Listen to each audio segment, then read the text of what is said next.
Well, Vibhuti Jha, I'm going to be coming to you first because of the names that I was just reading out, the kind of pro-India stance that we have taken.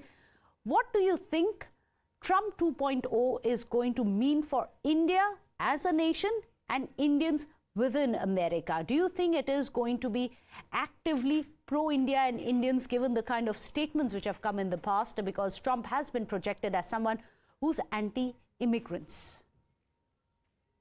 Thank you, Meghna, for having me here. I want to first caution. My caution is that let's not go too ecstatic about anything. You know, I'm a cautious guy. I'm a risk management guy. And I believe that let's not go hyperbole in terms of saying, oh, golden era has arrived. Let's be very careful, because political and diplomatic international compulsions play out differently at different points in time. And that's what is important. What is critical from my point of view is, I'm a Republican, and I've transitioned to being a Republican, traversing the path from being a Democrat, independent, and then Republican. So as the eyes opened, I have become a Republican, because I know one thing for sure.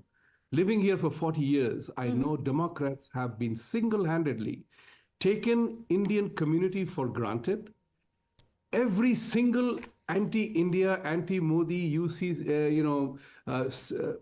370, 35A, every attack on India and Hindus have been conceived, originated, and manipulated in Democrat-run states. So people like me have been contentiously asking this question of the Indian community: what has Democratic Party given you other than being taken for granted? Your votes don't matter and your money doesn't count. And I have been saying this in the last cycle of this: make them both matter. And I'm glad that in 2024 it mattered. So all the names that have come about, they are positive names indeed. And I think I echo Jaishankarji's statement that other countries may have something to worry about, we don't have to worry about. But this is the caveat that I want to add here, is the fact that, hey, let's seize the moment.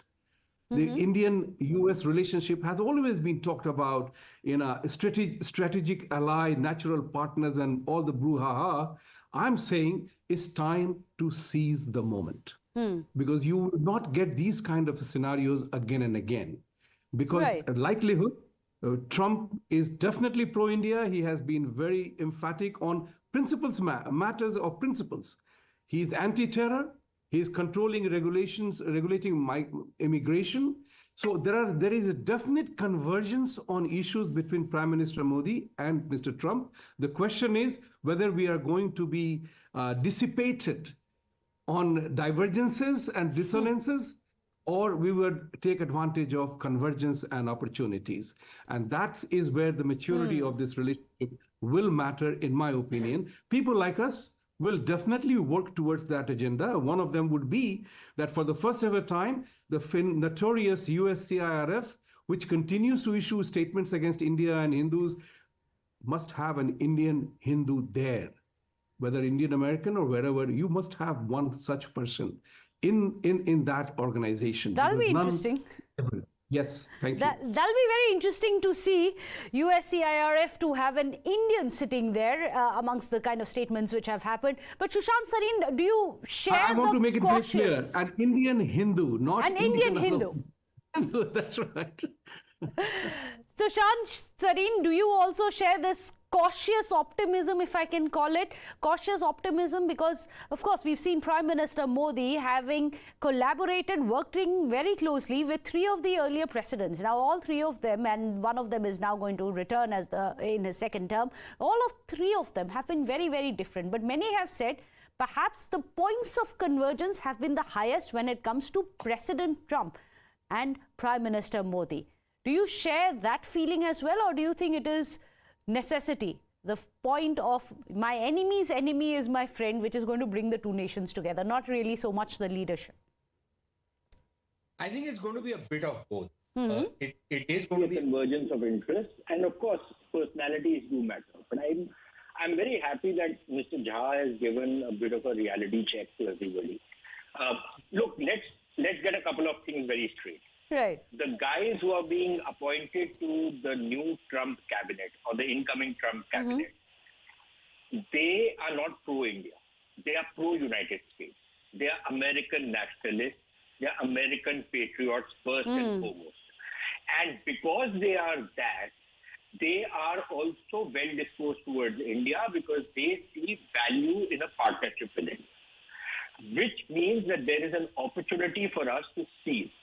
They are not going to be hectoring us, moralizing, sermonizing us, not all of that, but there will be an element of transactionalism which is going to be there, which is always there in any relationship.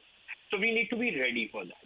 There will have to be a give and take between us and them. Number two, a lot has been said about Trump is very erratic, he's irrational, he's unpredictable. Look, at one level he is unpredictable, but I think at another level we also have to see where he was in 2016 and where he is in 2024.